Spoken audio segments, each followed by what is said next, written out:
Hello, Mark. My name is Stacy Yu-Hsin.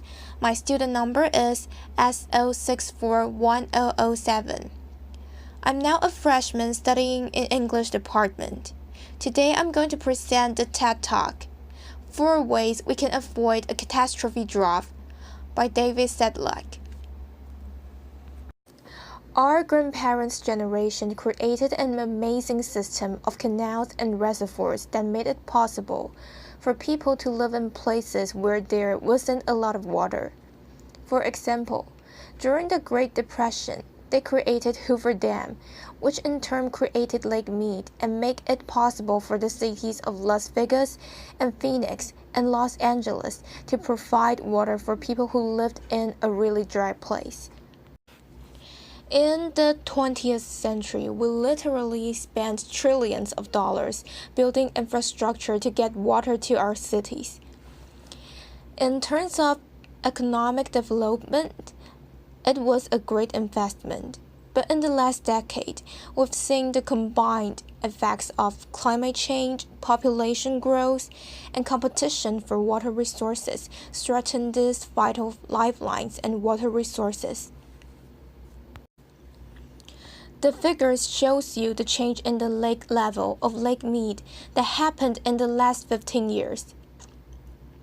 You can see starting around the year 2000, the lake level started to drop, and it was dropping at such a rate that it would have left the drinking water intakes for Las Vegas high and dry. The city became so concerned about this that they recently constructed a new drinking water intake structure that they referred to as the surge straw, to pull water out of the greater depths of the lake. The challenges associated with providing water to a modern city are not restricted to the American Southwest. In the year 2007, the third largest city in Australia, Brisbane, came within 6 months of running out of water. A similar drama is playing out today in Sao Paulo, Brazil, where the main reservoir for the city has gone from being completely full in 2010 to being nearly empty today as the city approaches the 2016 Summer Olympics. For those of us who are fortunate enough to live in one of the world's great cities, we've never truly experienced the effects of a catastrophe drought. We like to complain about the Navy showers we have to take. We like our neighbors to see our dirty cars and our brown lawns. But we've never really faced the prospect of turning on a tap and having nothing come out. And that's because when things have gotten bad in the past, it's always been possible to expand a reservoir or dig a few more groundwater wells. Well, in a time when all of the water resources are spoken for, it's not going to be possible to rely on this tried and true way of providing ourselves with water.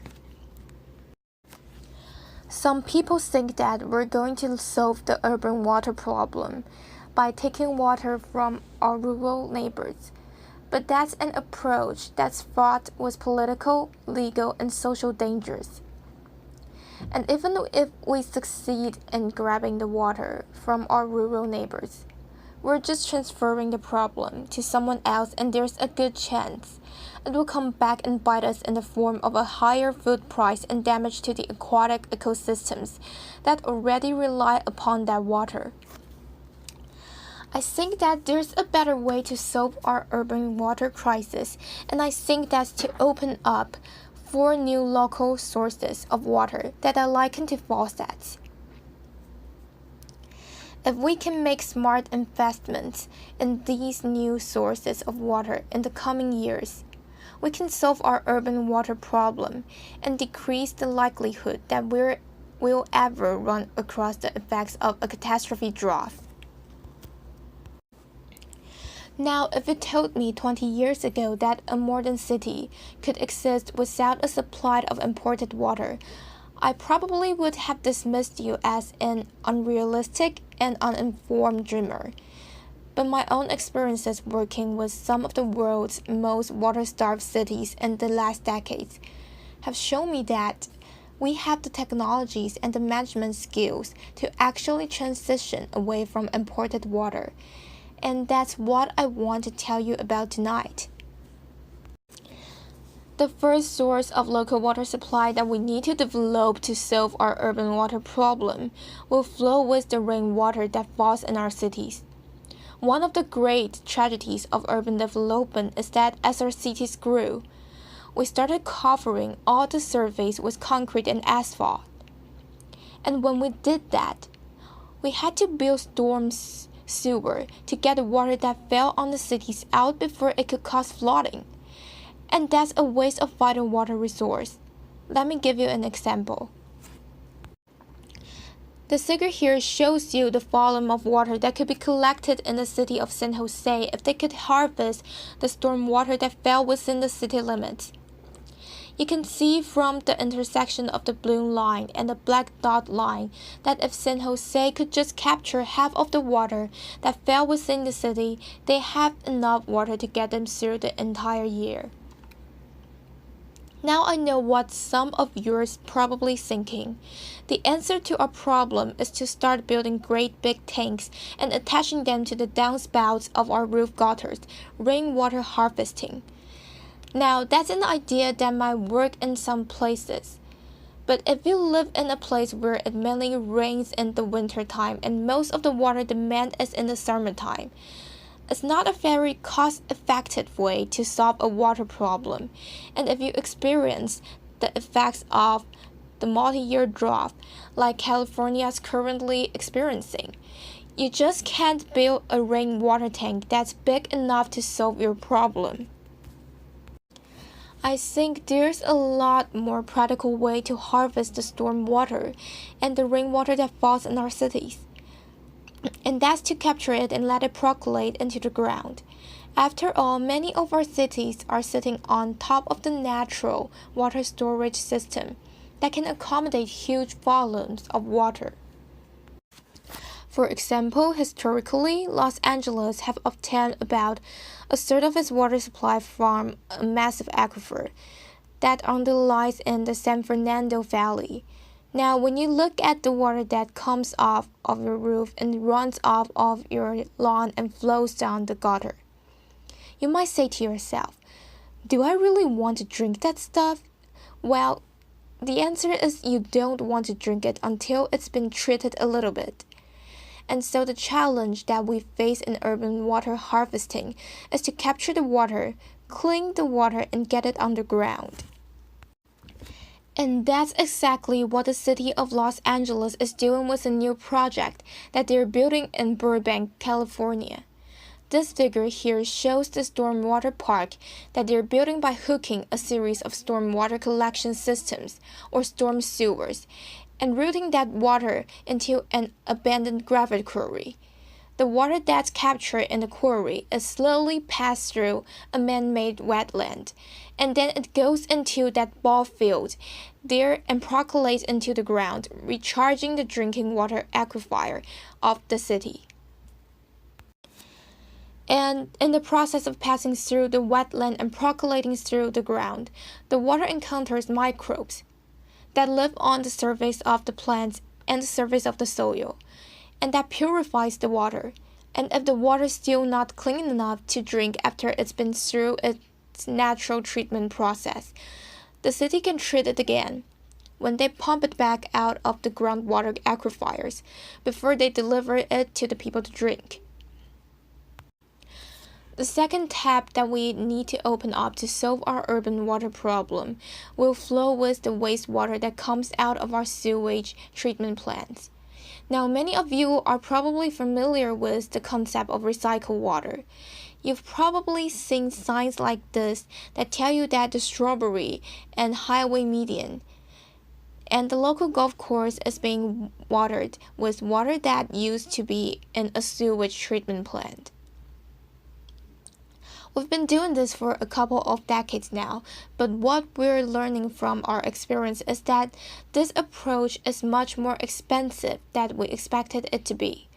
because once we build the first few water recycling systems close to the sewage treatment plant, we have to build longer and longer pipe networks to get that water to where it needs to go, and that becomes prohibitive in the terms of cost.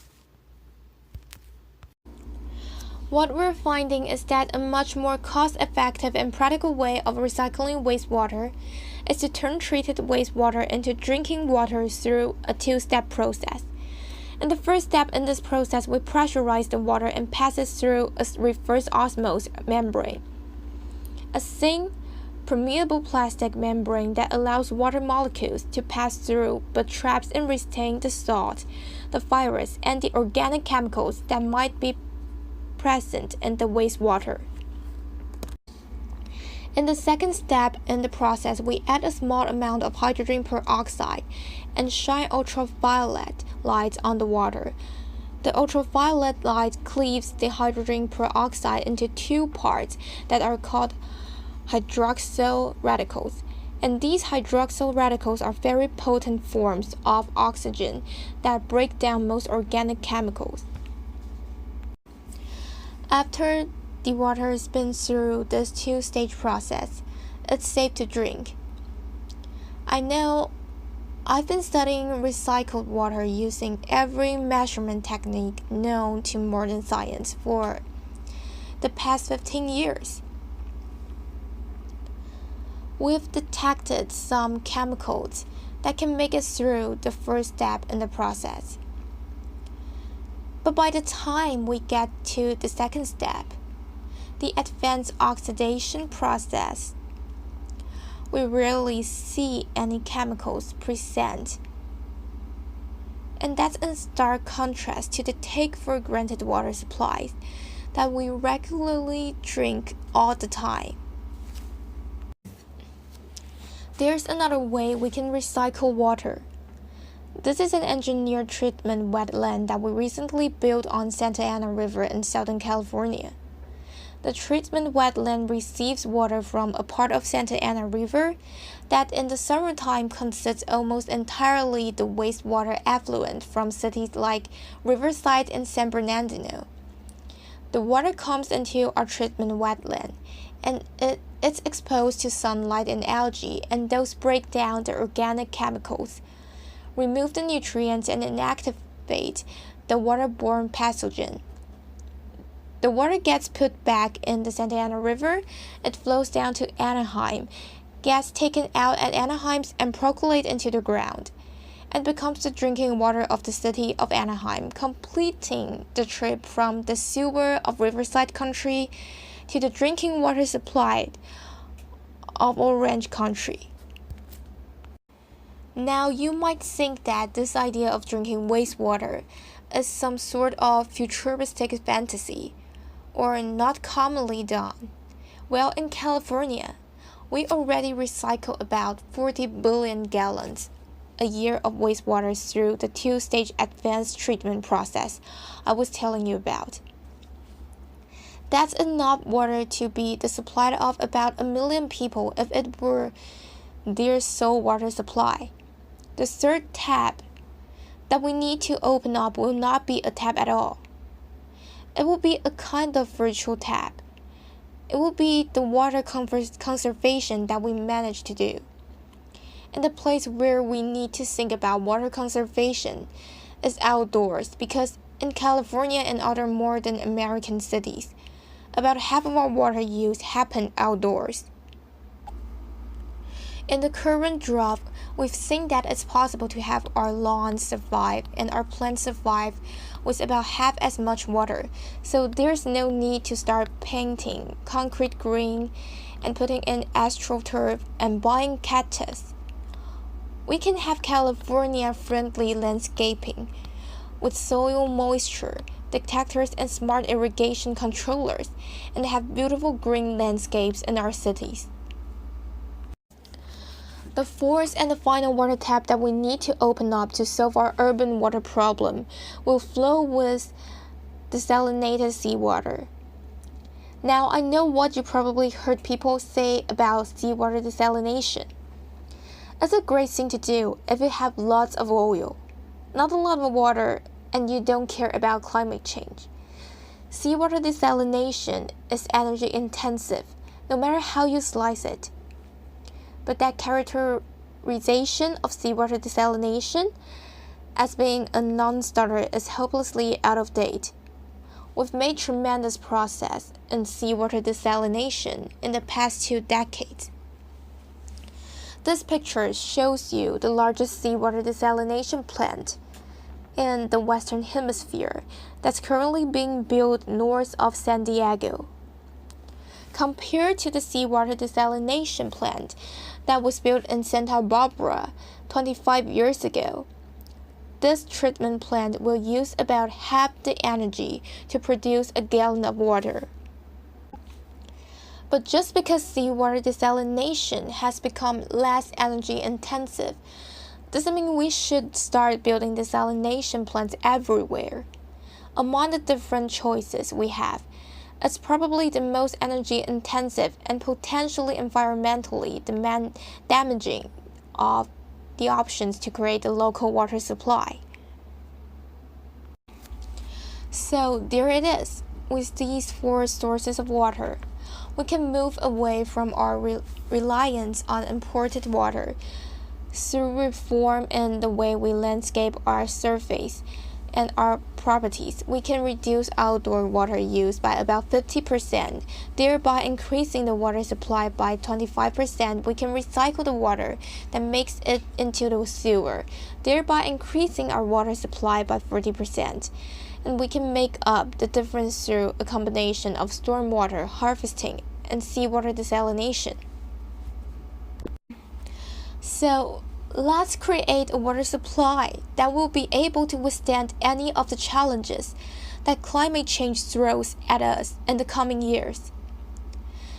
Let's create a water supply that uses local sources and leaves more water in the environment for fish and for food. Let's create a water system that's consistent without environmental values. And let's do it for our children and our grandchildren, and let's tell them this is the system that they have to take care of in the future, because it's our last chance to create a new kind of water system. Thank you very much for your attention. Applause.